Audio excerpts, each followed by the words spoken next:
This time on Kawaii-Fi Radio, bad employment tips. So if you want to get a government job, you merge with your pet, Nina Tucker.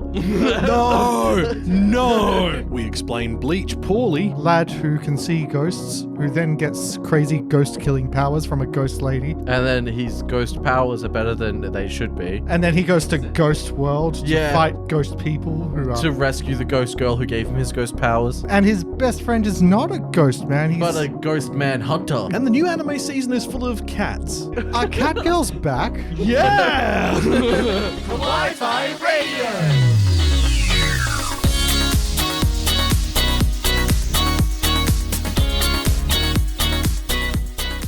Konnichiwa and welcome. You tuned in to Kawaii-Fi Radio, the podcast we dive into the world of anime, manga, all things otaku culture.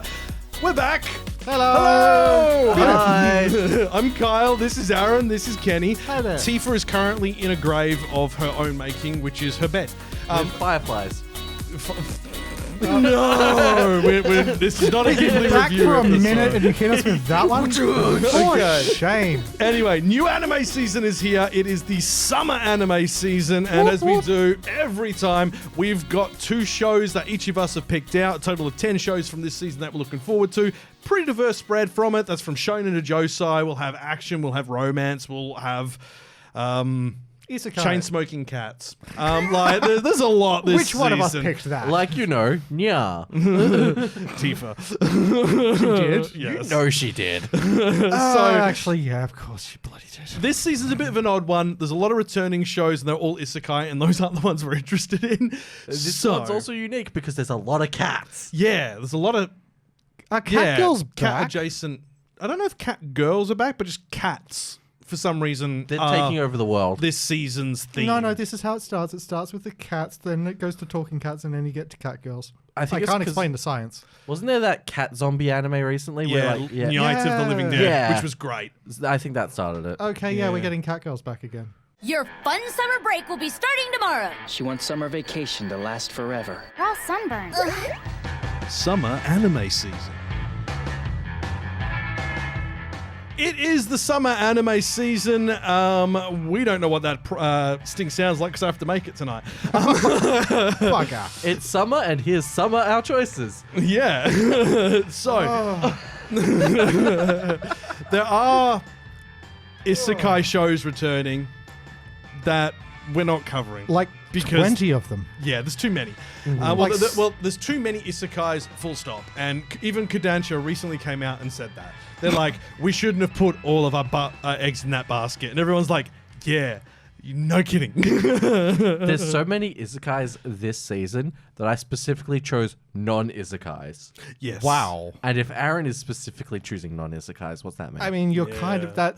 We I am kind of that guy. rely on you to know what the hell is happening in No, the sort of isekai. not so much the isekai, the shonen area. Oh, yeah. Is what, yeah. I'm kind of like this season, not really No, yeah, this is true. Well, look, we mixing won't. things up.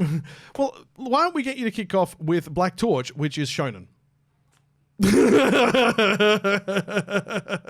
You son of a gun. So, Black Torch, this is a manga adaptation. It's been done by 100 Studio, which are they're a fairly small studio. They did one of the episodes of Fujimoto Tatsuki 1726 and Days of My Stepsister. But outside of that, they've predominantly been a step studio. Step studio. A support studio. Not your real studio. It's just Step Studio. What are you doing back there, Step Studio? So, Aaron, myself, and Tifa all saw this and saw the promo for it and went, this feels very emo. Yes, but do you recall? Was it? I think it was 2 seasons ago, or maybe it was last season. The one where the kid could see the spirits. Yeah. And he did the garden of them. Oh, that was last season. Yeah. That was last season. This is sort of similar, except it's more angsty. This kid can talk to animals. And so, like, animals will call him to help out and stuff. He's raised by his grandpa, who is a shinobi, who taught him his shinobi ways. And so, like, he gets into street fights with punks who are picking on animals. Oh, yeah, that makes sense. He's a kind-hearted kid. And then one day a crow comes up to him and is like, hey, bud, there's a cat in the forest who ain't doing too good. And he goes, all right, I'll go check it out. Goes, rescues the cat, cleans him up real good, nurses him back to health. Cat turns out not to be a cat. It's a Princess Mononoke. A cat girl? No, Oh. it's a dude. It's a dude. Well, evil spirits. Disguised as a dude playing another dude. Well, The so princess dude. Gotcha. evil Yeah. spirits in this are called mononokes. Okay. Which we have seen used as a term in other shows that we've covered in the past. It's yeah. just every time I hear Mononoke, I go Princess Mononoke. Yeah, this is true. And some stuff happens. They get into a scrap and it doesn't go well, and then they find out that they are very compatible. He turns into a cat girl.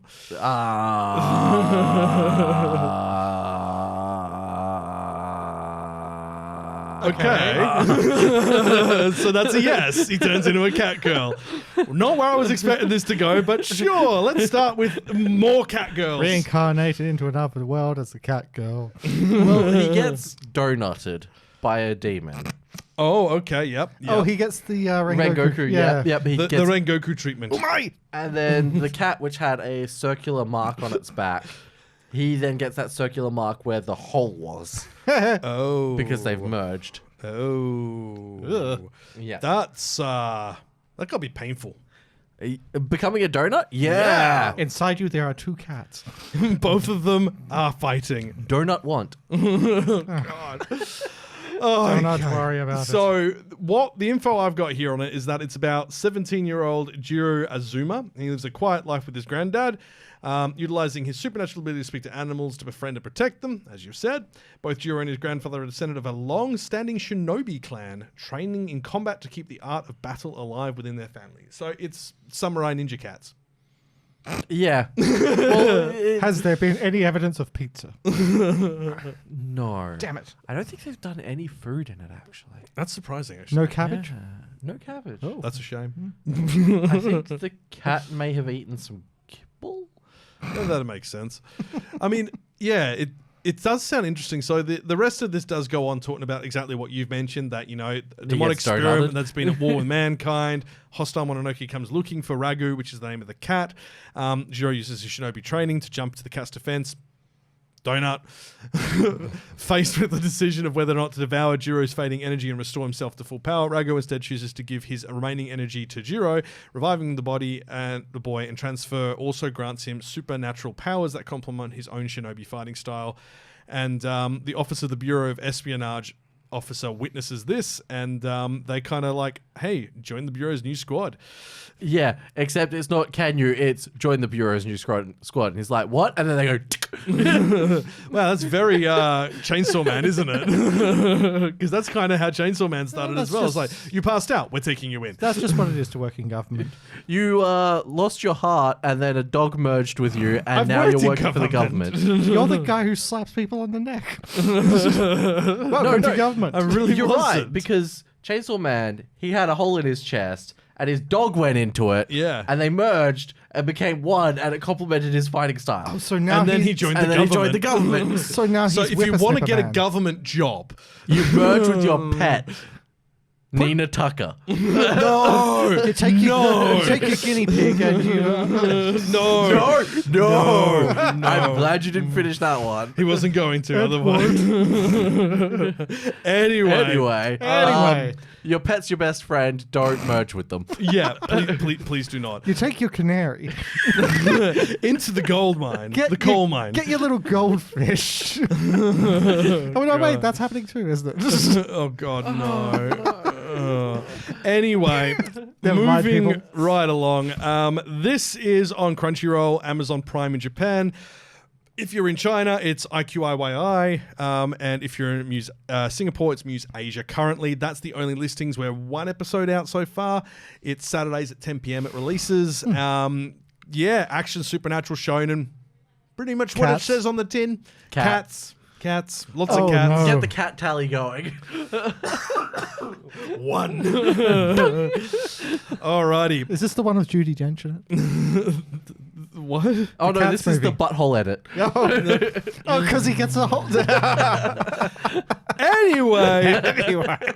wow, I really don't want to allow you to talk now. So let's stick. I was going to go and talk about Ghost in the Shell, but you're going to have to wait now, Kenny. It is Chainsmoker Cat. This is Tifa's. This is Tifa's selection for this season.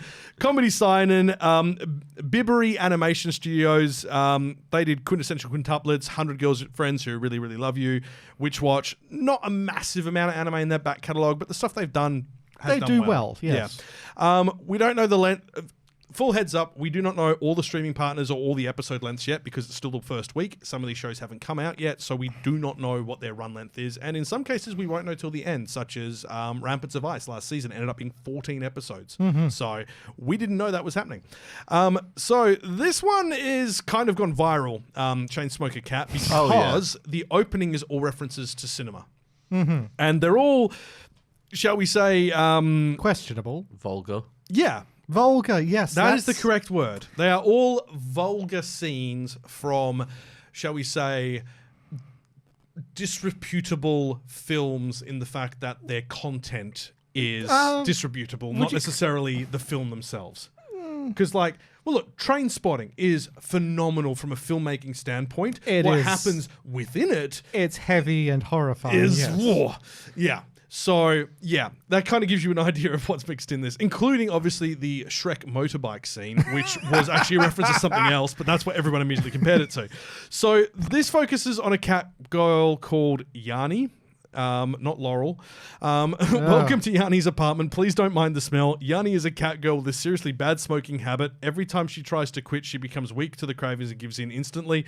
Behind on her rent and unable to hold down a job, her friends and sister rally around her to help her out. But when she's using her pee to put out cigarette fires, they may just have their work cut out for them. Will she ever get her life together, or is she doomed to live a chain-smoking slob forever? It is the latter. Yeah, this is...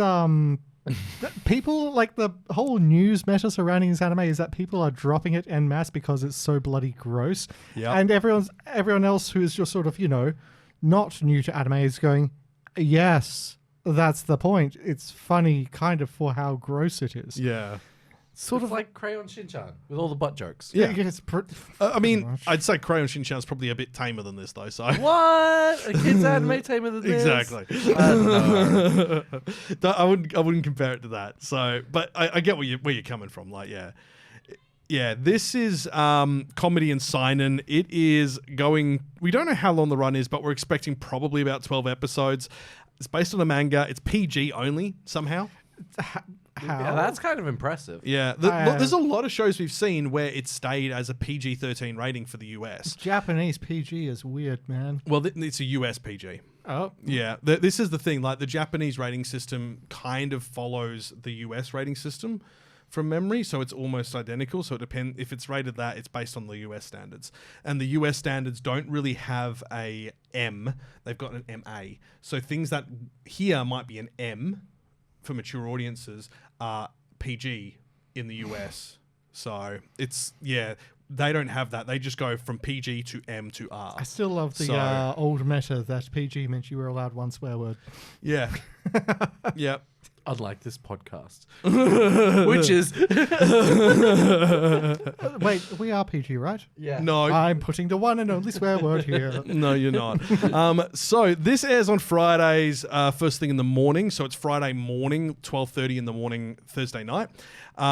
It can be watched on Netflix worldwide, and Anyone Asia, and if you're in China, IQIYI. Anyone Asia for Hong Kong in this case. So yeah, it's just... This anime looks like it's just... I was saying in the pre-show, it reminds me very much of Shika Noko Noko Noko Kosh Tan Tan, in that... My dear friend. It's a joke. Yeah. So treat it as such. Yeah, look, I think this is just going to, fall off a cliff, but it's going to... Make an impact. Make an impact immediately, just like my dear friend did. Like, immediate impact, but then everyone dropped it. Yeah. It's falling off a cliff, but it's a very small cliff, and it's already driving in that direction. So yeah, I mean, look. We're going to get the Wile E. Coyote yikes sign, and then... But that's the thing. That's what this is. It's a joke. I was like, if you want to watch it, Netflix, or shall we say... Netflix. Exactly. So, Kenny. Hello. We get to talk Ghost in the Shell. We do. We do. Oh, yeah, because that's a thing now. Again, It's a good thing, though, because it's based on the manga instead of... it's based on the very, very old school manga. And I think a lot of people who, like, were aware of Ghost in the Shell for, say, Standalone Complex or the Scarlett Johansson movie are going to be very weirded out by the direction that this anime is taking, because the old stuff for Ghost in the Shell, the old manga, was a lot more crazy, funny, sexy, naughty, very, very silly. And there's a lot of that which I'm seeing out of the animation for this, and I'm like, Do you want to know some of the people who are involved in this? hit me. No, please do. I've had a hell of a week. I'm just going to quickly double check because I want to. No, that's the other guy. So Enjo To, he is the astrophysicist, hard sci-fi writer who wrote Godzilla Singular Point. What the hell? He's the script writer. What? Yeah, and he loves the original manga. What? Okay, that's going to be weird, man. Yeah. So that means there'll probably be a lot of like real science theory or theorem around it, which Like, will be interesting. That's always been a case with Ghost in the Shell. Has always been the whole philosophy of what makes a human when you replace all the parts. Its whole ship of Theseus thing is like, once you swap everything with metal, are you even a human anymore? That's the Yeah. whole shtick. The Ask David Martinez. The director is someone called Moko-chan. They were a key Wait. animator for Devilman Crybaby. They That's- were a storyboard and episode director for Dan to Dan on several episodes. They were storyboards and animation direction on Heike Monogatari. They were wow. also storyboard and episode directing on the Thingy Time Machine Blues. What's I that? do remember Tatami that Time one, Machine yeah. Blues. And they've basically just done everything at Science Saru. He's been there since 2015. And yeah, he's worked as a storyboard and episode director on pretty much everything they have produced. So, look, this is his debut as the director, and he's apparently also grew up obsessed with Standalone Complex and the original films. It was really good. Here's the thing, though. In Standalone Complex, Motoko, the main character, it was always hinted that she was very bisexual, very, very much like she would go partying. She talks about getting Yes. like absolutely wasted at a nudie bar. But she always came off as very stoic, very businesslike, very almost, robotic. Almost. Yeah. But it looks like in this, they're going to lean more into her crazy party girl side a bit more. I'm just like, all right. Yeah, okay, I'll see this. Bet. The opening theme song is done by King Gnu. Oh, hell yeah. So we've that apparently just landed. You are my special. Yes. That one. Millennium Parade is doing the outro. And then Shuhei Handa is the chief animation director and character designer. They were the character designer for a key animator on some of One Punch Man. Sword Art Online, second key animation. Kill la Kill, chief animation director. And then assistant for episodes 8 to 10. Animation director for episode 21. They were animation director for one episode of Darling in the Franxx, like Little Witch Academia, Inuyashiki, Dungeon Meshi, animation director for 3 episodes, Panty and Stocking with Garter Belt, in between animation. They've got a lot of experience across a wide range of stuff. Of like crazy fight anime, yeah. Well, no, they've got Terraformers, Medaka Box, Little Witch Academia, Gintama, Idolmaster. Like, this guy's done everything.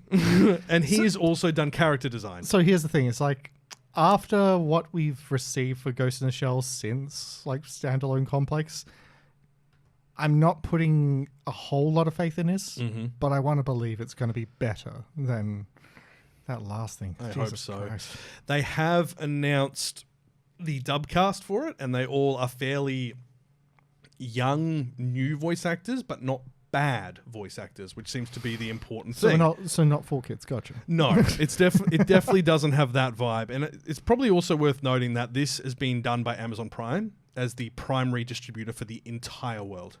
So the fact that because this is the thing, Amazon Prime played around with AI voiceover and everyone kicked back on it. After that, they've then started going back to the studios who they got to do voiceovers in the past and re-engaging them. which is like, okay, You don't say. good to see that. Hopefully, this is a good sign. So, Isn't it nice when corporations learn from some backlash? oh, we'll see. Like, you know. A matter of time, Kenny. I suppose.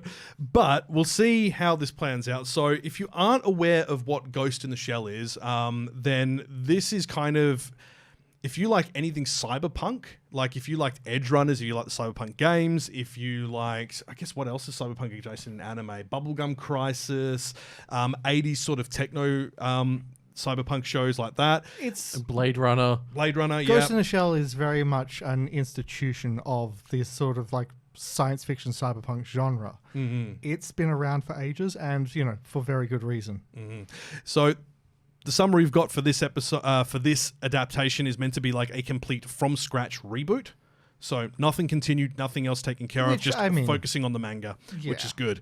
The year is 2029 in the near future Japan, where the world has become highly information intensive, with a vast corporate network covering the planet, electrons, light pulsing throughout it, but the nation state and ethnic groups still survive.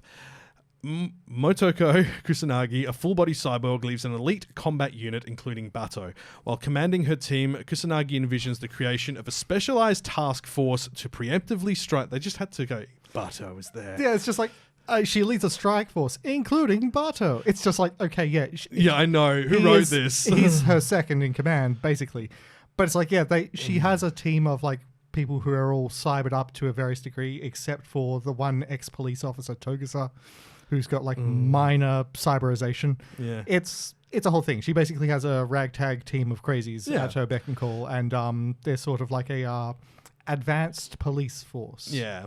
So while commanding her team, Kusanagi envisions the creation of a specialized task force to preemptively strike against emerging threats, and meanwhile, Daisuke Aramaki of the Ministry of Internal Affairs, who had been planning to establish a similar unit, recruits her and her team to set that up. Together, they begin operations as Public Security Section 9, an offensive tactical unit known as Shell Squad, as they confront complex cybercrimes and international conspiracies. The existence of a mysterious, unidentified hacker known as the Puppet Master emerges on the horizon of their investigation. And basically, Puppet Master's the big evil. They are the hand guiding everything in the world in the shadows.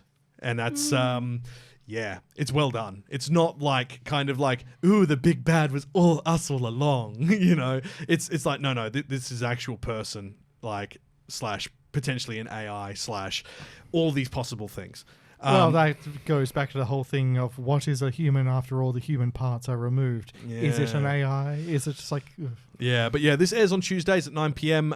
It is kicking off a little bit later than the rest of the season. First episode is... Oh, actually, tomorrow night. So there you go. So last night. Yeah. Yeah, last night. Last night is as far as night. the... Well, like... They went, when this episode comes out. It airs on Tuesdays at 9 p.m. I just thought there's a couple of shows this season that aren't coming out until like 2 weeks into July. Like the 13th and stuff. Yeah, so we don't know the episode length yet. We do know it's going to be rated R17+. Booyah. So it is... I mean, the OG manga was wild. Yeah. It's Science Saru, who's Dan Isaacin, Devilman Crybaby. Like, we love Science Saru, and they're doing another one on this list this season as well, which we'll come to later. But action, mystery, sci-fi, cyberpunk, suspense. It's one of the big IPs of the last 30 years in anime, I'd say. Actually, what was further. it, 88? Oh, Yeah. because it's a reboot and the old school one. It means they're not going to have the like blue touchy-comas. They've got the Tachikomas. They're just not blue. Yeah, they're the old school ones. The red ones. Yeah. Look, maybe they'll re-bring them in. Look, they're still cool. They're still cool. I just love the little blue ones. Yeah. All right. So look, as I said, that one's Amazon Prime worldwide. So hopefully that doesn't result in it not getting much attention, because we have seen that before. But I think enough people now are aware that anime comes to Prime. So fingers crossed. Moving on, we've got my pick, which is Sparks of Tomorrow. This is Kyoto Animation's first new original project. Oh. Well, first new franchise since the firebombing. They've gone back and, you know, done more on like pretty much existing stuff such as Violet Evergarden, the Hibiki Euphonium, all their existing franchises. This is the first one that really takes them into new territory since then. So this is a historical drama.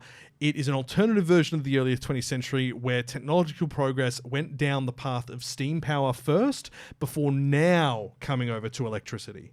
And it's about that change. So Kyoto is blanketed in constant smoke. A boy who's hardened by the loss of his brothers grows distrustful after their shared dream of an age of electricity is cut short. There's a deeply... Oh, man, who wrote this? A deeply devout girl hides her dreams and regrets her deceased mother's deep within her heart when two cross paths. Who wrote this? Is this Les Mis? Yeah, right? It's like when two star-crossed lovers cross paths. How do you do? My name's Gavroche. Yeah, so look, basically what it is that he wants to bring the world of, bring electricity, the age of electricity to the world. It was his brother's wish before he died, and they both built up a catalogue of ideas and plans and inventions.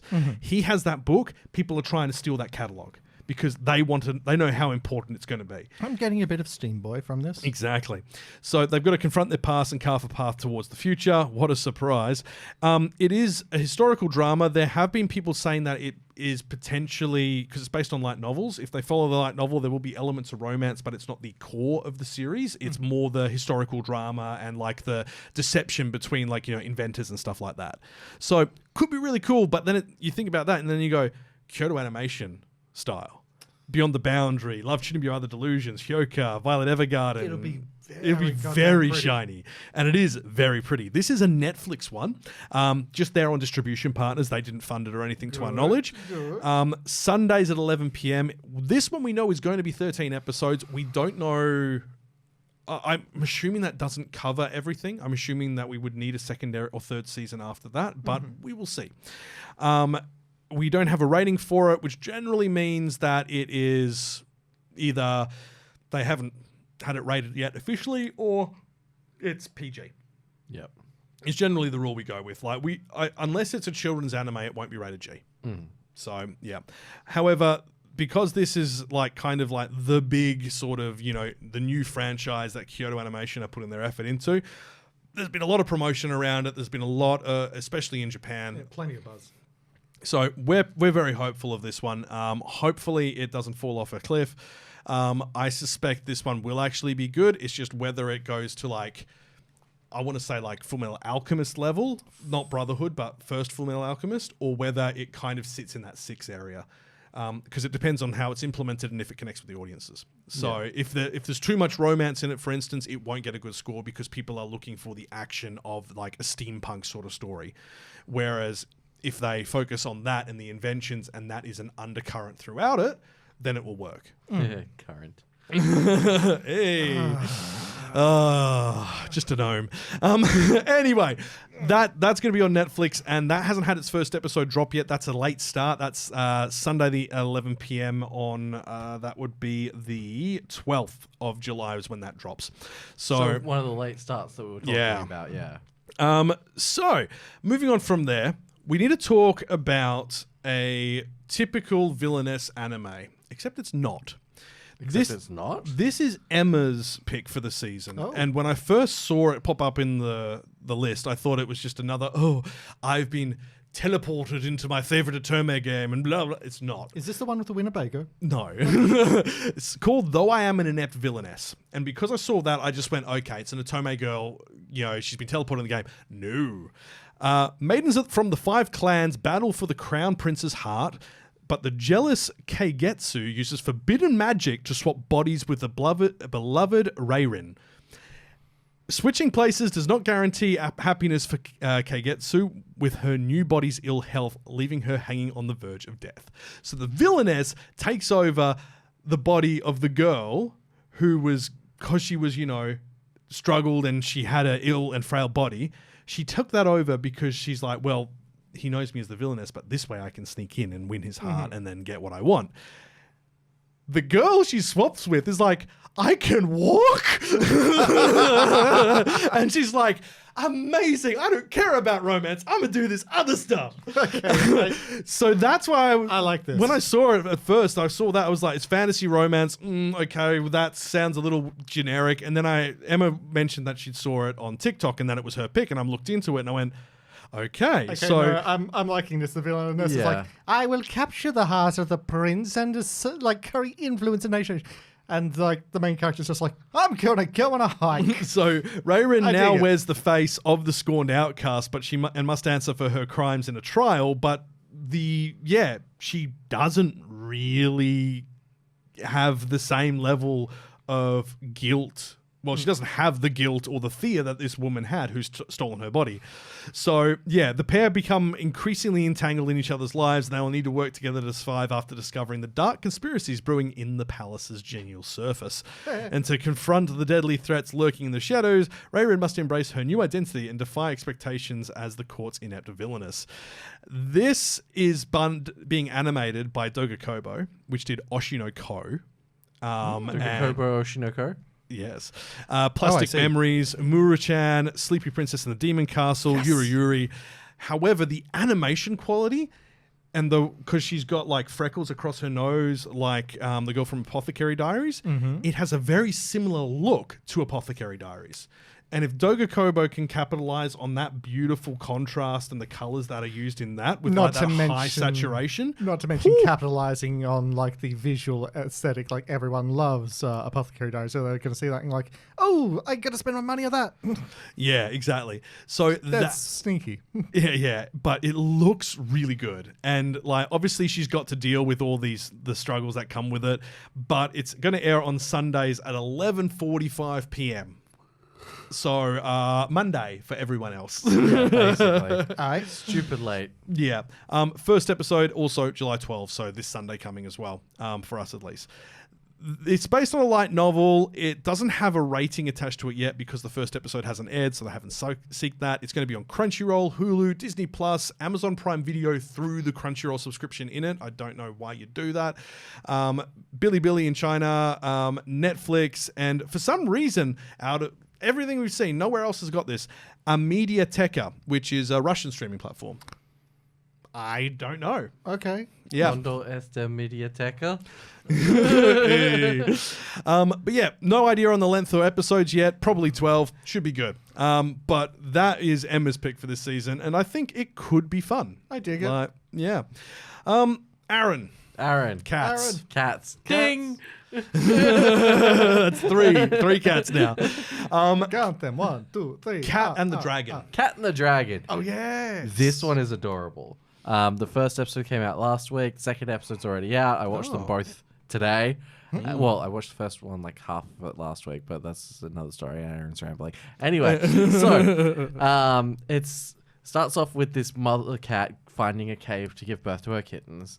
She gives birth, and then she finds a dragon egg hatching at the same time, and all the kittens are like, what's this? And she's like, well, this is your new brother. And she raises him like a cat. And then everyone gets magic. Well, they're not actually forest cats, they're Kate Siths, so they do have access to magic and they can talk. That explains stuff. And so the mother cat's teaching them all how to be kittens, like how to hunt, beware of humans, they're dangerous, you know, all the basics of surviving out in a fantasy world. Yeah. And just before they're ready to leave the nest, she gets summoned away. And she's like, you all look after each other. Like, I've taught you well, you'll be fine. And they're all freaking out. And so the cats all leave the cave, and the dragon's like, I'm going to stay here. It's all right. Little time passes.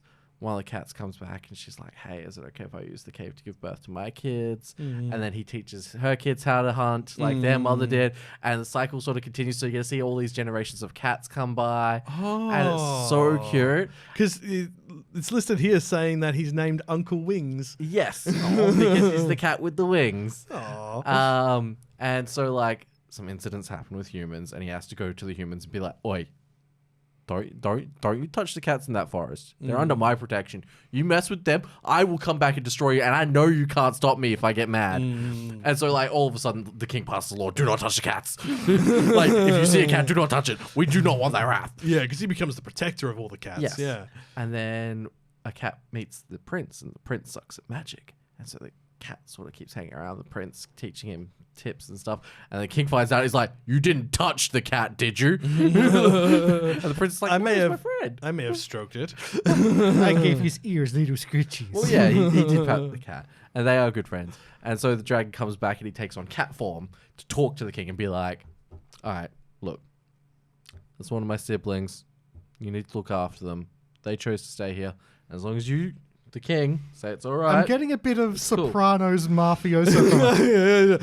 You have been good to my brother, and so I shall be good to you. Yeah, basically it is like, I'll let him teach your son magic as long as you look after him. And the king's like, but that's sorcery. That uses the spirits. That's banned from humans. It's like, I'll make an exception if you treat my brother right. You treat my family good, I treat your family good. Capiche? Yeah, basically. And You're like, so right. And now we just need to have, like, you know, what is that? Woke up this morning, gonna get myself a gun. but the fun part is it doesn't focus entirely on the dragon as the story. You get to see what happened to the mother after she gets summoned. Ah. She gets sent to an academy to help a kid learn magic. Is it the prince? No. Oh, okay. Completely different country. Oh, wow, okay. Yeah. All I'm really getting from this setting is that magic is entirely cat-based. Yeah, basically. And so she helps the I'm professor okay with understand how magical creatures rear their young. And she's like, oh yeah, I've raised plenty of other mythical beasts with wings. And like, you're led to believe that just means a dragon, right? Turns out she's also raised a demon. And he comes in through the summoning portal to deal with the school. And then when he sees her, she tells him off. Yeah, I mean that explains like some of the thingy art that I've seen for it With the devil trailer cat? art. Yeah. Because he can take on cat form too. Of course. It's like, I'm sorry, Mom. Literally. And he's like, Mom, look, I've got a reputation with the humans. Can you please not like Embarrass me in embarrass front of me the in front of humans. Embarrassing me in front of my friends, Mom! Shut up, I want to play... It's so wholesome and fun. Like, genuinely, it's a good watch. This sounds cute. Awesome. So, yeah, if you want to watch cats and dragons and mafia, and it's animated by OLM, who did do Apothecary Diaries, and Summertime Raging, and Odd Taxi, and Comey Can't Communicate, and many, many, many others, because OLM are one of the greats. Comey can't communicate. Every time she was excited, she got the cat ears. I'm sensing a trend. Oh, no, another cat Are anime. cat girls back? Yeah! Remember that was the ancient rule that every time you questioned the logic and physics of an anime, God kills a cat girl? We killed them all, and now they're back. Oh, no. They re-evolved. Zombie cat girls. Oh, no.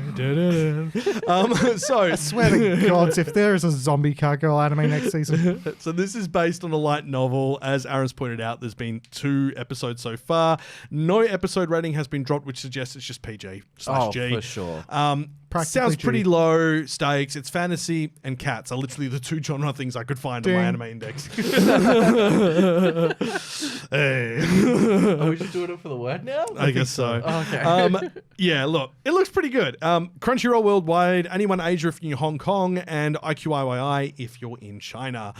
Now we got to go to Tifa's other one, and it's Bleach, 1,000 Year Blood War, the Calamity. You don't say! Yeah, that's right. Now, ignoring the fact that every time 1,000 Year Blood War has come up, Tifa has chose it, which, look, she loves it, fair enough. And it is actually the best adaptation of Bleach. It's like me with Digimon. Exactly. Every time there's a new Digimon. I've softened my opinion of Bleach. Yeah. It's not made for me. It was made for younger me. I've come to terms with that. It's made for a younger seeming audience, and Tifa is small, so that... so she's also younger than us, but yeah. Oh, yeah, Ergo, she is younger. substantially. Yeah. So, if you're not aware of Bleach, watching this is more fun than drinking it. It is classic kind of shonen stuff. It is. There's a reason it was one of the... Was it one of the big 3? It was. It was. Yeah. It's... Well, it was like the outlier of the big 3. People were like, oh, no, it's not that. Oh, yeah, it is. Oh, no, it's not. Big 3 was Naruto, One Piece, and Dragon Ball, because all of the... It was Dragon Ball, wasn't it? Yeah. Dragon Ball Z. I feel like Dragon Ball was the father.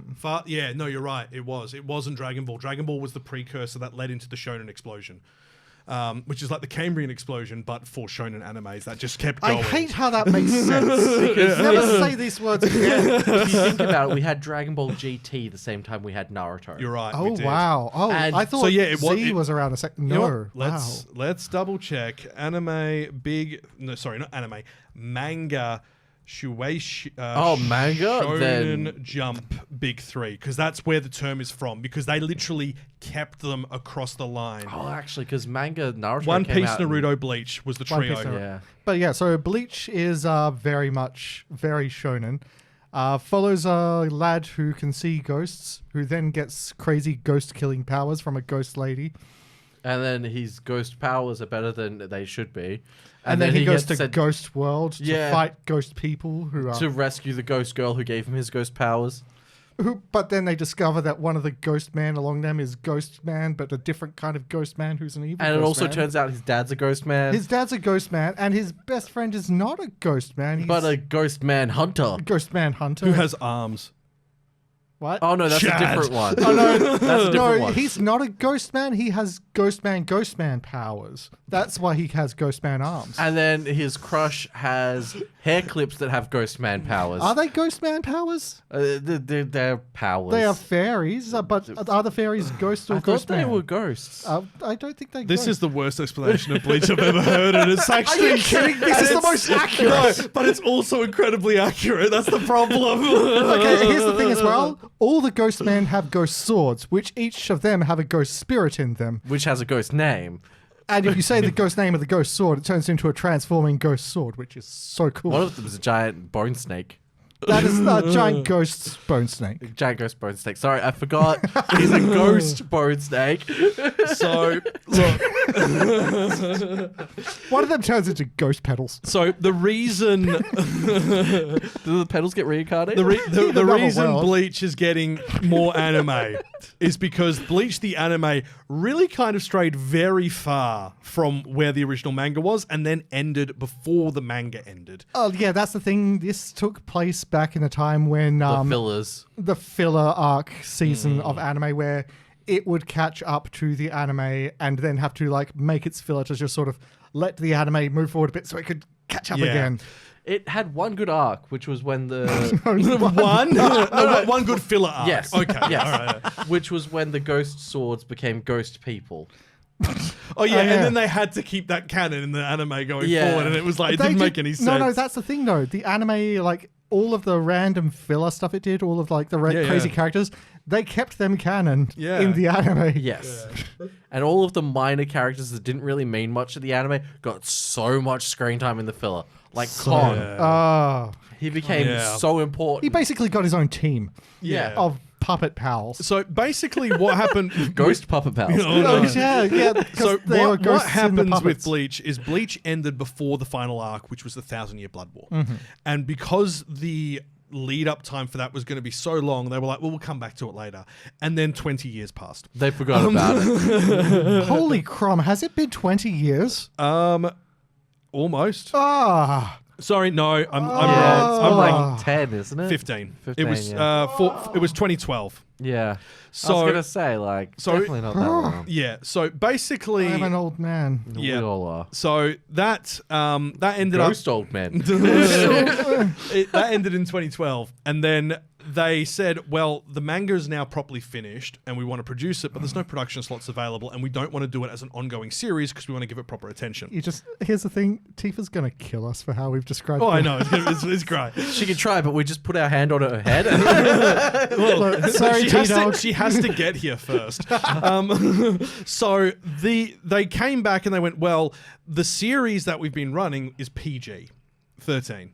Just like Naruto, just like, One Piece, because 4Kids were the partner for the English translation to begin with, they've kept it Yeah. PG and made it child-focused. 1,000-Year Blood War is R18. Because it is just crazy. And the cinema event had a divorce. Yeah. Yeah. Caused a divorce, just like the Digimon movie. What? So Hannah Montana caused a divorce because of the Angela Anaconda. Angela Anaconda. What happened for this divorce thing that was So they basically had a special preview screening of it about a month ago, wasn't it?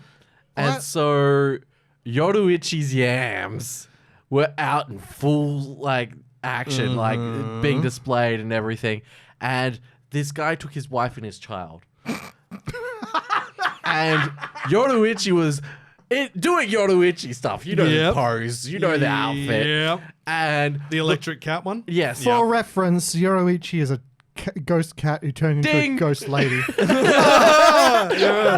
Oh, it's all cats all the way down. Anyway, so the wife looks at the husband disgusted by this and is like, look, it's not all like that. It's just this one part with this one character. Orihime comes in.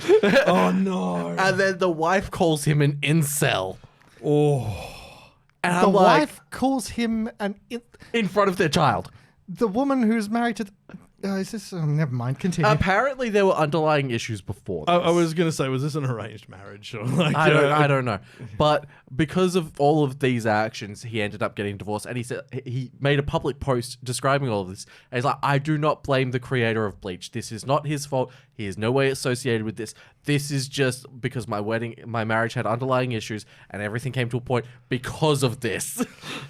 Well, yeah, she clearly had some insecurities about that, and that makes you wonder if he also had done some things to further those insecurities. I feel like there were intimacy incompatibilities. Yeah, like it could, like there's so many different ways this could be.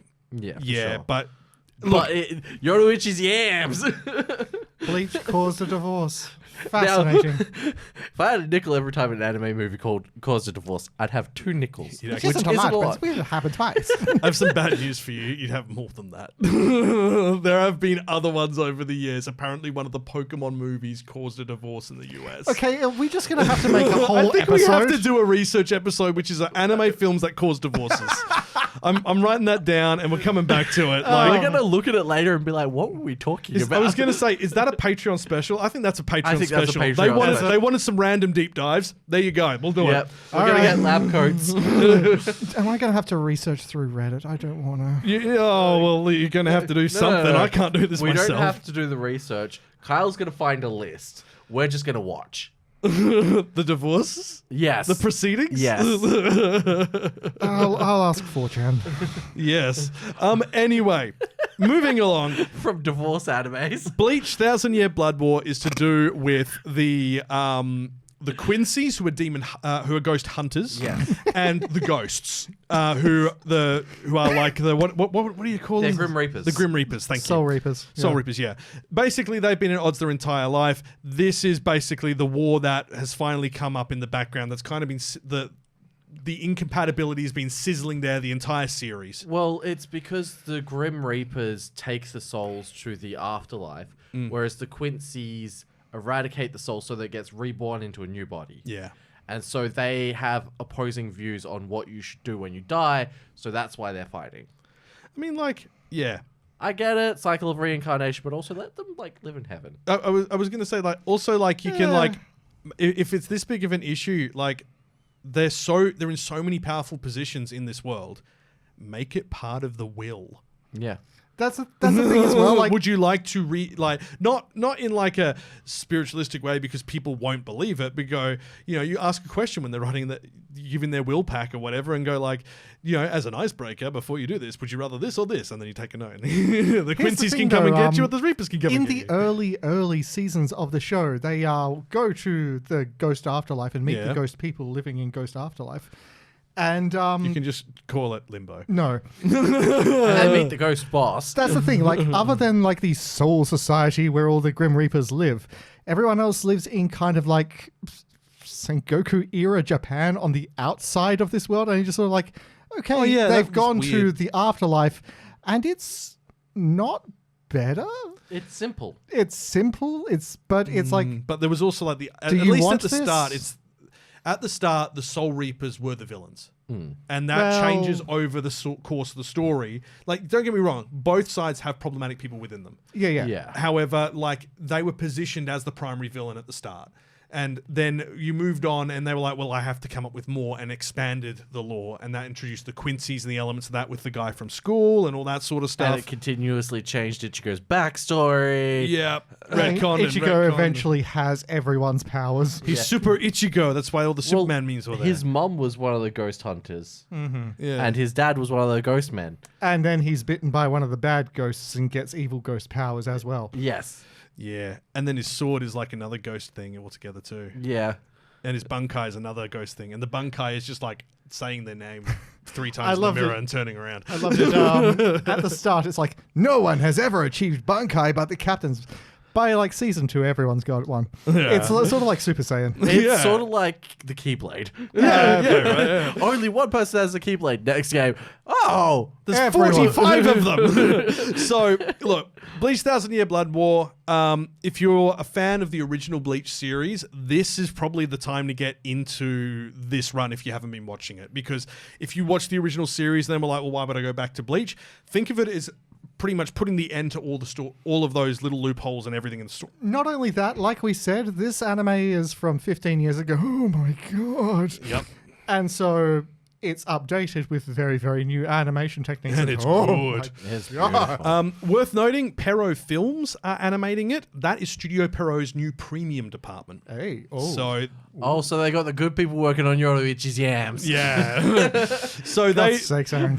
Studio Pero obviously did the original Bleach series. They did the original Naruto series. I need to double check if they did the original Bleach series. I feel like they did, but I could be wrong. But they did the original Naruto. Great Teacher Onizaki, Yu Yu Hakusho, Mr. Osamatsu, and many, many more, and Kingdom as well. Oh, nice. Like that's something we still do need to go back and watch Kingdom. We've There's been so saying many it of for like a the big name long ones time. which you need to like. It's just the thing. We keep getting this like deluge of new anime to watch. Yeah. It's almost like it's a seasonal thing where it happens every 3 months. Oh yeah, no, Right? it was Studio Pero who did the Okay. original series as well. So there you go. All 366 episodes of it. Read the Lord manga almighty. instead. Read the manga up until 1,000 Year Blood War and then watch it. Or punish yourself. 'cause there Read is- the manga, then watch the There anime. is a full colored version of the manga, which is great. Yeah, but then you miss out on that one filler arc where the swords are ghost people. Yeah, but like I'm sure people have got lists on that somewhere. Yeah, they do. Yeah, there you Go find the list. Go watch the list. Okay, moving right along. That's Tifa's. It's R17 from the manga, 11 p.m. on Saturday night. And I believe, from memory, the first one is actually like pretty late release. Yeah, this is July 25th is when the first episode drops. And this, I believe, is the final arc. So it could be a random number of episodes. It could be like 18, like ReZero is this season. Or 87. No, that's far too many episodes for how much is left. You never know. Okay, that's 1,000 yard stare if I've seen one. Moving along, 1,000-yard blood war. Kenny. You have Yu Hakusho. no Jaadugar, a witch in Mongolia. Indeed. What do thing? Well, you see that these ghost people With ghost swords. and a cat. No. This, you know how I'm very much a sucker for your sort of like medievalist setting, swords, sorcery kind of thing. Yeah. This is less of the swords and sorcery sort of thing, but very, very history focused. 13th century slave markets of Iran. Yeah. Oh, it makes sense now. Because we've been playing Conan. Yeah. He longs for the desert. Yeah, not the forced friendships. That's what he calls them in Conan. Oh dear. Yeah, this is Science Saru's other one this season, other than flipping doing Ghost in the Shell. Like, good work. They touch on some crazy stuff. They and do. This one is very like we've been seeing in anime lately with Apothecary Diaries. That was like a look behind like the life in like Forbidden City, China sort of thing. This goes to a completely different rate. This goes to the Silk Road. I think before it was the Silk Road. This goes to Mongolia and Iran. The and, like, Khans. it's bloody the warring Khans. Pablo Khan. No. He's from South America. I would love to see that. but Man, no. we are so tired. I know, right? This follows the journey of a girl as she is sort of like taken from her life into the like emerging empire of the Khanate of Mongolia. And it's sort of like a look behind the walls there. I am not explaining this very well. Would Do you you want me to read it? be a sport? There was I'm once a sorry. young girl in the 13th century slave markets of Iran. I don't know why they started it like that. This is I'm the tale. sure there were plenty of them. And then they go, this is a tale of a witch who toyed with a vast continent. Together, they Flip fight them around. crime. Like, yeah. After losing her mother and being torn from her homeland, Sitara found herself utterly alone, still young, with no ability to survive on her own and no hope for the future. She is taken in by Fatima, a kind-hearted lady from a family of scholars. If you study and become wise, no matter what trouble befalls you, you'll know the best way forward. Deeply moved by these words, the words of Fatima's son, Muhammad, Sitara came to understand the possibilities and importance of knowledge and begins to deepen her education. She dreams that one day she might catch up with Muhammad, who has set off on a journey in pursuit of wisdom himself. Meanwhile, under the reign of Emperor Genghis Khan, the mighty Mughal Empire continues its unstoppable march, conquering so it nation is- after nation and expanding its influence across So the it world. is during the Genghis run of the Yeah. Empire. Oh, okay. Sorry, I thought it was like pre that. Yeah. Well, It's 100 years, so... yeah. A lot can happen in 100 years. Yeah, that boundless ambition finally reaches Sitara City at the hands of the Empire's fourth prince, Tolui? But I'm just like, Tulio! Miguel and Tulio, mighty and powerful gods. Or in this case, mighty and powerful Khans. Tolui, her peaceful everyday life comes to an end, and that leads to, obviously, the slave markets. Having lost everything, she vows vengeance against the all-consuming empire. So, like, it'd be kind of cool if, like, she is the downfall of the Genghis Khan story. Well, Like, look, he was going to die anyway. What? Or spoilers, or did he? Or did he? No, he's, what would that be, like 900 years old now, 800 years old. Like, it'd be kind of interesting if They like never found a body, Kyle. It'd be kind of funny if she plays a role in like the decline of the Mongol Empire. That'd be fun fan fiction, certainly. Yeah, but we know it's Look, otherwise. I'm always a purist when Yeah. it comes to like present history right. Well, Yeah. they're Nolan. saying that she's a sorceress and there's magic, so... I don't think it's actually sorcery and magic. I think it is literally the belief that the knowledge, Pretty much. because that like they had the idea of the wise man and the mystic and all that during those periods in Eastern Asia. So I wouldn't be surprised if they're Yeah. So I and I wouldn't mean, be if she's surprised. sold in the slave markets of Iran, then that could put. And then that makes her worth more as well.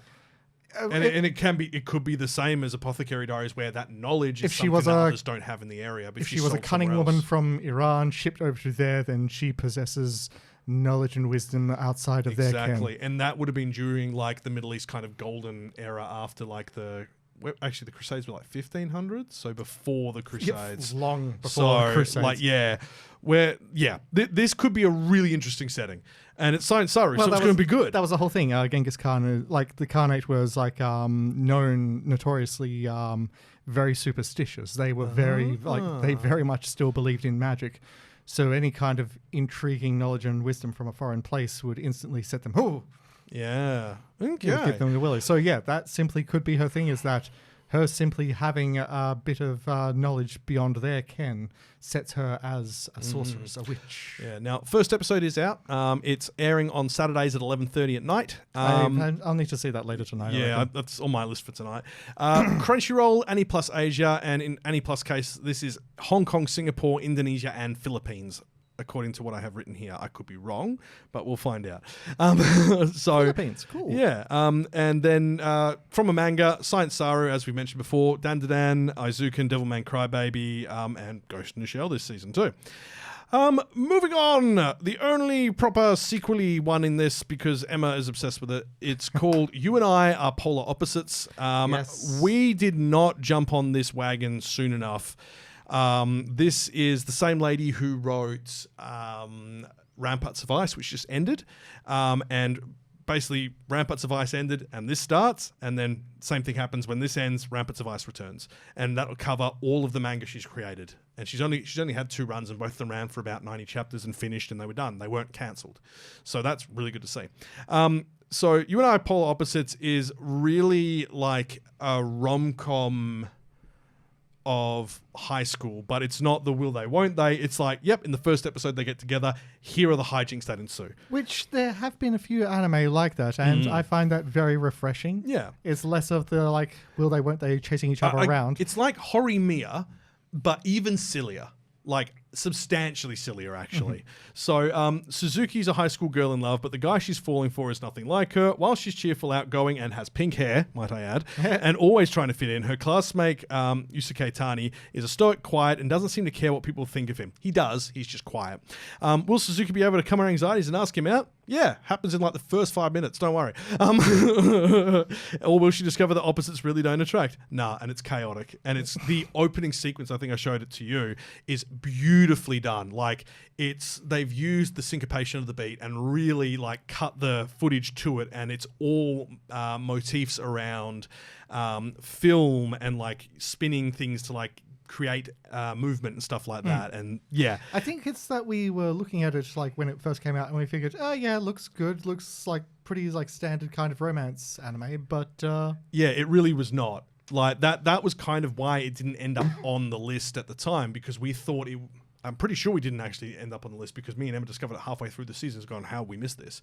But yeah, it is not like all the other romance animes we see every season. It's like, oh no, we're so different, but I like him, and I'm going to spend the next 45 episodes mulling that over. Chasing each other around like cats. Yeah, before he inevitably moves away. Yes. So, PG-13, comedy romance shonen, heavy on the comedy. Lot of gags, lot of, like, there's a girl who, like, whenever she gets excited, she looks like she's sucking her teeth like an old lady, and she gets excited because the girl from her class is into the boy from the other class, and she really wants them to get together, and you just see her in the background like, and you think something's wrong. It's like, no, she's super excited, and it doesn't make sense until you watch the episode, because they have that in the opening sequence for 5 episodes before you meet her. And it's so good. But yeah, it's really nice. It is really lovely. I would say this is more like Horimiya, whereas I would say Ramparts of Ice is basically a better Toradora. Okay. Because it makes sense. Like, you know, the characters have trauma and problems, whereas Tora's just angry. I'm going to probably get a lot of flack for that because everyone loved Toradora, but I'd suggest go watching it with a critical... Put your flack in the comments below. Well, I was going to say, go Fight watch it. Kyle in the comments Go below. watch it now with a critical eye, and especially that second half. Wait until you see it's just suddenly they skip a whole load of development and act as if everything's fine. The anime adaptation's not good. The manga is better. So, yeah. Anyway. Tell Kyle he's wrong below. Anyway, Lapin Track is the one who are animating season 2. They did season 1. They did Sarazanmai, which was beautiful, even if it was very weird about the Kappa boys. Yeah. And you know, having things up their bum. Taking the souls out their butts, yes. Yep. And then they also did Undid Murder Fast, which was the lady in the decapitated lady. Her head was in like a bird cage, and they were trying to find her body. I remember that. Yeah. And How to Become Ordinary, which was, it was a weird series, that one. But that's had 2 seasons. Some people like it. Not my cup of tea. First episode just dropped. That was on Sunday. Comes at 5 p.m. 13 episodes. That should bring this season to a close, and the story to a close as well. So, yeah. Crunchyroll, Anyone Asia and Hong Kong, and Bilibili Global, along with Netflix in some areas. Check your local listings to find out where it is for you. First episode's out, so hopefully we should start seeing, especially if you're some of our European listeners, ADV and all that kind of start dropping theirs about like the 2nd or 3rd week of the season usually. So, takes a little bit to get there. All Hello, right. Lithuania. I'm just thinking like a rock concert, and it's like, Hell yeah. Good evening, Lithuania. Alrighty. Moving on. Last one. Smoking Behind the Supermarket with You. This is my pick. I've been reading the manga for about... I'm sensing a trend with the smoking thing here. It was a Chainsmoker Cat. Yeah, ding. This one does not... Say it. this one doesn't have a cat in it, actually, so there you go. No, but so Dong. this has been done by Asahi Productions.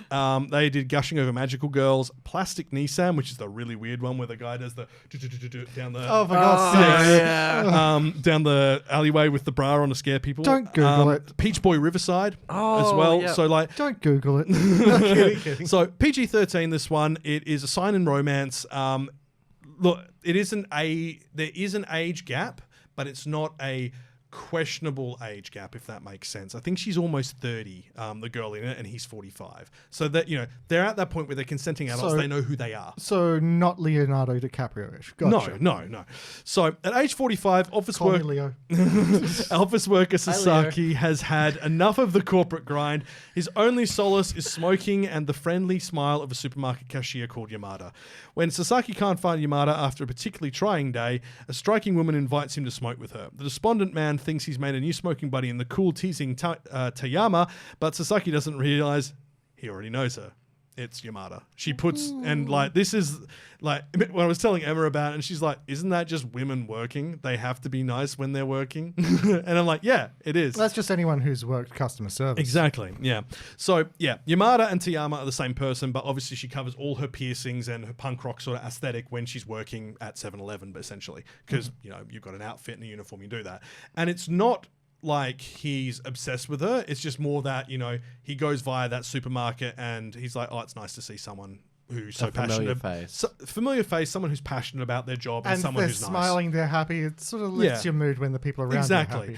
are happy. And it's not him going after her. It's just a friendship. But it does develop into more because there is a whole history behind that location, which neither of them has quite realized. But there are flashbacks shown throughout the manga about that. It's a haunted 7-Eleven. Well, Sasaki went and worked abroad, not abroad, but out of Tokyo for a decade. And that shop had only just opened before he left, so he didn't recognize it when he first moved back. I'm not sure you're supposed to call them that. You're not supposed to call them broads anymore. Okay. Isn't this similar to the Sakamoto Day story? I think so, but it's not. He falls in love with a convenience store worker. I mean, yeah, there's that. But I think he did something to help her out and give her direction when she was younger, and she's held on to that. And the scent of his cigarettes and his look kind of gave her a nostalgic. Good vibe. And that connects it. And she was as I said, it was a decade ago. So she was 20, 21, 18, 19, that sort of early age bracket. If she was that age during the show, I'd be during the manga, I'd be like, no. Because he's double your age. Yeah. But it's the fact that they have reconnected a decade later. To That's me, cute. it's kind of okay, cool. But it's not, it's very much not a very clear cut what their feeling for each other is. It lists it as a romance, but it could kind of also be admiration. Yeah. Or nostalgia or comfort. Yeah, just a comfort person. Exactly. So I can let you know, at least in the manga, we haven't reached anything that is conclusive. So there you go. But yeah, that's on Crunchyroll and Netflix Thursdays at 11:55. This had a weird one where the first 6 episodes were released as specials about 2 months ago on Netflix. And they released them as half-length episodes. So there was 12-minute episodes on Netflix, which is just the first 6 episodes. So I don't know how that's going to impact it, because it's good that they had them ready, but I don't know how that's actually going to impact people's attention for it. So Crunchyroll and Netflix both have that. Both will be airing it now as it goes out. But yeah, and I think this was another case of it being a bit of a late release. First episode is later this week. So, okay, not that late. So, yeah, 9th it comes out. So, yeah, bit strange for the release schedule and for how they did that. But the story is quite fun. And there's definitely a lot of kind of slapstick sort of moments with her workmates, and his colleague at work is just so dumb. He's not dumb like himbo dumb. He's dumb as in oblivious to the workings of the world in some ways, and it's aren't we all? Is he married? I feel like he's married. Why why is this the case? Anyway, it's really cute and sweet. Don't expect it to, run straight towards a final confession or anything like that. It's not that type of anime. It's the journey of 2 individuals that may end in romance. It's more about their life and about self-discovery and about learning what you value in life, if Sounds that makes chill. sense. Which explains why it's in the signing category. That would not fly in shounen. A friend you can grow with. Exactly. Yeah. So, that's our 10 picks from this season. Also, a lot of cigarette smoking in this season, in it. There's a lot of cigarette smoking in Japanese media full stop at the moment. Yep. You're okay. You got the shakes. Tens. Cool. So, just to recap, Black Torch, Chainsmoker Cat, The Ghost in the Shell, Sparks of Tomorrow, Though I Am an Inept Villainess, Cat and the Dragon, Bleach 1000-Year Blood War, The Calamity, A Witch in Mongolia, Ghosts. You and I Are Polar Opposites Season 2, and Smoking Behind the Supermarket with You. Those are our picks. We'll be back in a moment with some news. Kawaii-Fi Radio. Tonight on Anime Communique. Great story, compelling and rich. Nothing brings ratings up like a little controversy. Okay, we're going to kind of blast through the news for you. We have been away for a little while after I got sick. As you can tell, I'm much better. First up, Studio Trigger has revealed the fourth project from director Hiroyuki Imiyashi and screenwriter Kazuki Nakashima. They previously created Gurren Lagann, Kill la Kill, and Promare. They've announced that it is in the works, and they have not told us what it is. It's just that they're producing a new project, and it is now actually happening. And all the info we have from Anime Expo is fourth project. Okay, I'm actually bloody excited for this. Do we have anything? My guess is there's a pattern. First it was giant robots, then it was skimpy girls, then it was giant robots. So it could be Skimpy Girls. Skimpy girls. Giant robots. Yeah, that was where I was going to go next. I mean, Giant skimpy girls. I was going to say, isn't that just Darling in the Franxx? Kind of. Their studio did. But what if the giant robots are skimpy girls now? Actually, you say that, and I'm looking at the... No, you say that, and I'm looking at this, and a lot of the people who are listed on this worked on Kill la Kill. So I think it might be Skimpy Girls. Aaron, you're a genius. Autism pattern analysis. Oh, God.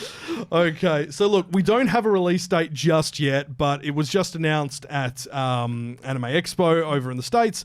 Hopefully, this means we'll have something concrete in kind of the next 6 months. They have said that Sanigen Animation Studio is handling the 3D CG animation parts.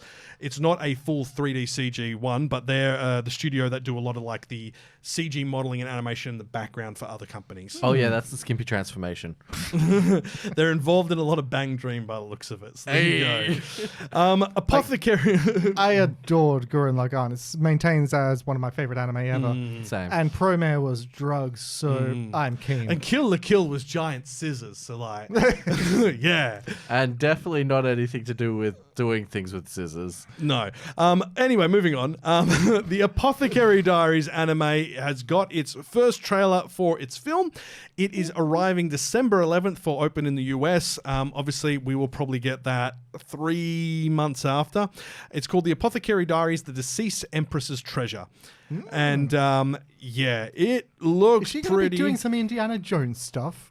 It does look like it because the picture has her looking into what looks like a old sort of area with a torch, and there being like old vases and stuff. And is that treasure? It might be treasure. Sparkle, so, sparkle. Yeah, Indiana Jones, cool. There's a trailer out. Go check it out. It's going to be pretty good. We don't have an exact information on where this kind of sits in the story.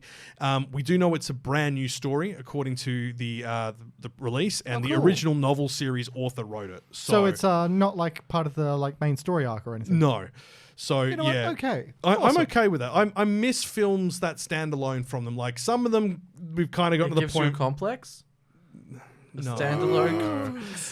I like them to be separate from the series. I'm sick of going to the cinema to watch what should have been a season. They cut half the stuff out, like the Demon Slayer movie. It's beautiful, and it's taken a year for it to come onto Crunchyroll, and we've still got another year till the next one. And they could have just done it as a series, and it wouldn't have been as profitable, no, but it would have been a better format because they had to cut so much to fit in that time restraint. Would have been better for the fans. Exactly.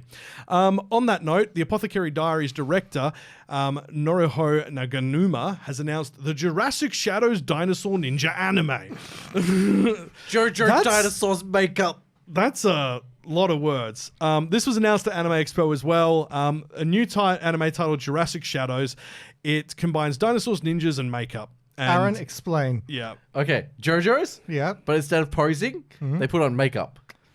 And then ghost dinosaurs beat each other up. Okay, like are we talking just? And like, there's also real dinosaurs. so when you say they put on makeup, are we talking sort of like they do Lipstick. masks and stuff? Oh, like it is. with It makeup, is or- looking like like kabuki style, like Okay. and stuff like that. Yeah. They've secretly survived by dinosaurs secretly survived passing the DNA into humans through interbreeding, and they're hidden among ordinary people. They now prey upon humans while living volunteered. unnoticed within society. Standing against them is a covert order of ninjas who wield Ryugesho, a special pigment infused with ancient memories. They apply this mysterious pigment and awaken the powers of dinosaurs within themselves to fight back against the predators threatening humanity. Yeah, to think the Apothecary Diaries director is doing this. What? It's being written by Kenta Ihara, who did Saga of Tanya the Evil, which is doing the screenplay. Apothecary Diaries character designer has come for this. Lycoris recoils. You need to seriously see the trailer for this. It is beautiful. Yeah, don't Shuhei wanna. Mitsuki, they're composing the music. It's being done with Slow Curve and Avex Pictures for production side. It's going to be kind of a bit bonkers. I think it'll probably be very shonen oriented. It's kind of funny. I don't think it's based on anything existing. I don't think so either. But Could be good. I'm going to have such a good time watching this because it's going to Yeah. be so stupid. This is going to be drugs. Yeah. Yeah. Moving on, also announced at Anime Expo, Sonic the Hedgehog is getting a 35-year celebration mini-film. It's, short film celebrating the 35 years. It's called Memories and Beyond. And they had a sneak peek video which shows basically all of the core team fighting Mecha Sonic.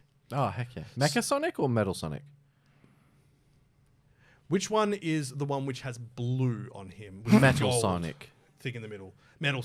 Yeah. Because Well, Mecha Sonic's the silver one with the That's chainsaw what I hair. was going to say. Which one was which? I keep getting them mixed up. Yeah. Yeah. So They this. also have Sonic Metal from the alternate dimension. Yeah. The Yes, they do. The trailer has joking, damn it. the trailer has Sonic, Knuckles, Tails, Shadow, Amy, and Rogue all fighting against him in a big arena, and it's really well done. So that's going to debut this fall in the US. So autumn, so that'll be spring for us. So next no. Oh wow, when's fall? Yeah, that's next season, brother. Because it's Halloween. It's too, yeah. Oh, duh. yeah.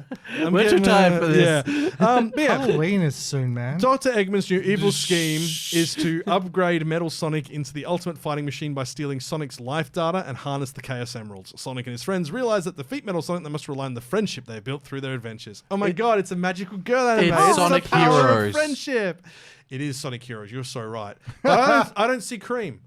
I don't see Big. They don't want to abuse a child or a person who's a little slow. I want to see a child get punched. No, I'm kidding. All right, moving right That's along. what YouTube is for. Somebody clip that audio and play it in the lawsuit against Kyle. Cyberpunk Edge Runners 2 anime has revealed the opening theme song will be by The Cure. Really? Yeah. They've also had individual character trailers. Yep. There are 4 of them, and it's basically just like Naruto. Yes, You I've got noticed the blonde, this. the emo, the girl, and the sensei. That's Kakashi. Yeah, except that he's just got red sunglasses. And the girl has pink hair. Like it's just the characters from Naruto. so isn't it? the opening theme song is 10:15 Saturday Night by The Cure, and the ending theme song is by Watson. I don't know. God, really? what that is. Elementary. It's Yeah. oh, Watson is. They've also already screened the first episode at Anime Expo, and it will also premiere this fall, i.e. next season coming up, so 3 months away. God damn it. There's also like insert songs that they've got people to write. So rapper Rico Nasty apparently wrote and performed "You Can't Run From Me" for the anime, and that appears as part of like an insert song and as part of the trailers. It's had a real big like push from people wanting involved in it. It's a new standalone 10-episode story set in the world of Cyberpunk 2077. Pretty much, if you weren't aware and haven't played Cyberpunk the game or watched previous Edge Runners, Cyberpunk as a genre is about Dystopian future. it's a dystopian future, and it's Corpos always ruined a everything. tragedy. It's everyone gets the cool tech, but at the cost of it all being extremely corporatized. If you're a Sony player, you'll understand. Yeah. So, Also worth mentioning is that there is the prequel manga Cyberpunk Edge Runner's Madness, which was for the previous one, which focused on Rebecca. That has now finally been released with Dark Horses doing the English imprint. That started in December 2024. We saw 2 fan translations of the first 2 chapters and then nothing. And now it started actually being released in English. So we're not sure what's happened there. But yeah, this is coming. It's Studio Trigger again, and it's also going to be a Netflix anime series. But that's exactly what Edge Runners 1 was, and it will be good. Animation is always just crazy beautiful. The story, it'll break your heart. I also love the fact that Studio Trigger know that they can say to Netflix, no, we're keeping the loli. It paid off last time, it's going to pay off again. Exactly.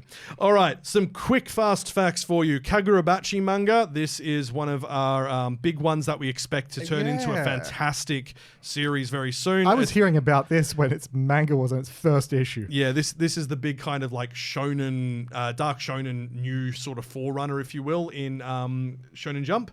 That is going on hiatus until August due to a sudden illness from the author. It's just for this month. That's okay. It's not any longer at this case. I swear, being a manga author is more hazardous to your health than being in the military. They did take a 1-week break in June due to having illness then, but it might just be a case that they took the break and it wasn't enough. So they also had an illness break in October as well for production reasons. So like there's a lot going on, but this is the thing, like doing a weekly manga for Shonen Jump is a lot of pressure and it does age people. And that's why when people finish their run, they don't go back to doing a weekly. As a general rule, there are exceptions. There are crazy people out there. Yeah. Well, he just never stopped. But he's like, I'm going to be honest, One Piece has not been weekly for a while now. It's been like monthly at best. And that man is just, he's crazy. Yeah. Wit Studios have revealed a new original TV anime called Lona, Lona. It's a name, I believe. Or no, it's an acronym. Laboratory of Optics and Neural Analysis. It is apparently an original story with a screenplay by Akiko Nogi, who would... they did the live-action screenplay of I Am Hero and Library Wars. That's not much, but maybe they do other stuff in like normal production stuff over there. Sounds cyberpunky. Lona. The director is the person who did the Spy X Family Code White film. So okay, with the poop god. Yeah. But yeah, it's very sort of bombastic, very unusual very characters. Very bold colors in all the branding. Very much like a tech focus sort of thing. So interesting. I don't think it's going to be akin to like Ghost in the Shell or anything like that. No, but I think it'll that be sort of thing. I think it'll be like they're working in a laboratory and it's to do with AI of some form. Like that's kind of the vibe it's giving. It looks like weird things are going to happen in it. The description we have so far is, of course, in classic Japanese prose, a world broken in the not so distant future. Humanity is facing a new incident. We're being attacked by humans who should be dead. The government has decided to request a specialized organization to deal with this situation. Zombies? The Laboratory of Optics Neural Analysis, commonly known as LONA. Researcher Ao and her apprentice Sango will try to get to the bottom of the mystery by analyzing the brains of the dead. What do they think of people? What do people think of? What do they leave behind before they die? Countless memories engraved in neural circuits. What do they see in these depths? Trippy. So yeah, interesting, cool designs of characters and some of the little sort of like robotic friends and all that. We don't have a full... Oh, no, we do. Okay, so Spring 2027 is the release. I take it back. I'm getting some serious Ghost in the Shell vibes from this. Yeah. It could be interesting. It could also be terrible. Quick, what do they call it? Like Diamond Round or whatever it is? Lightning Round? Lightning Round. Demon Slayer Infinity Castle film is landing on Crunchyroll July 28. Mashle Magic and Muscle Season 3 has been confirmed for January 2027.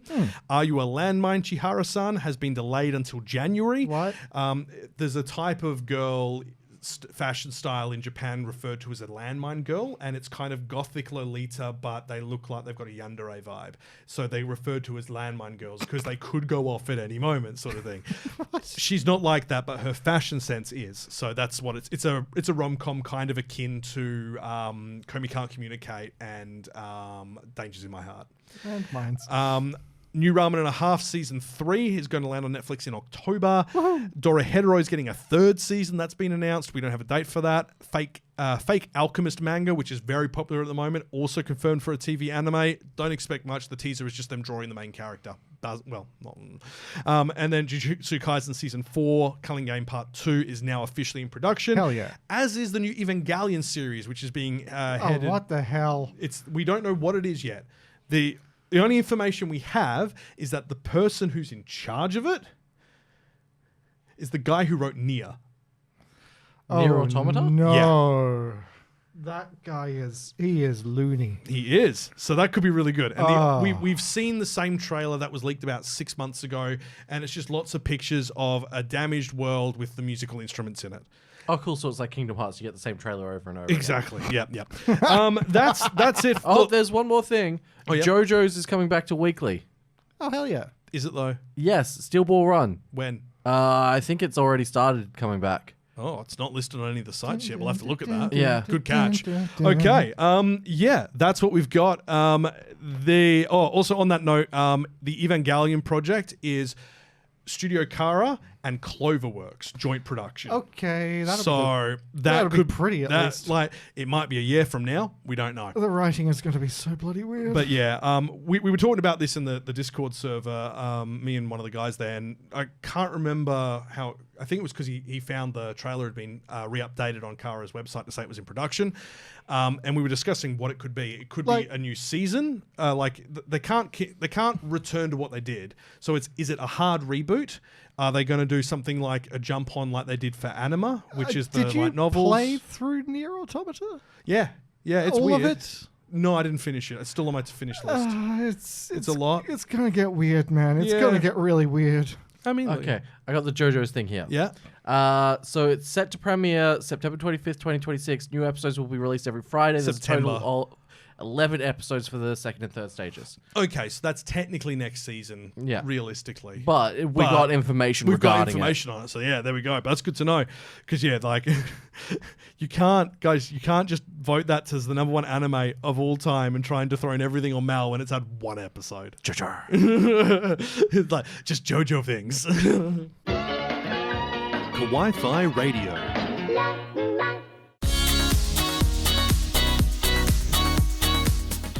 Yeah, I forgot I did that sting. I haven't heard it before. Yeah. You haven't heard Deep. that one before. Yeah, that one, I was like, that's a different person.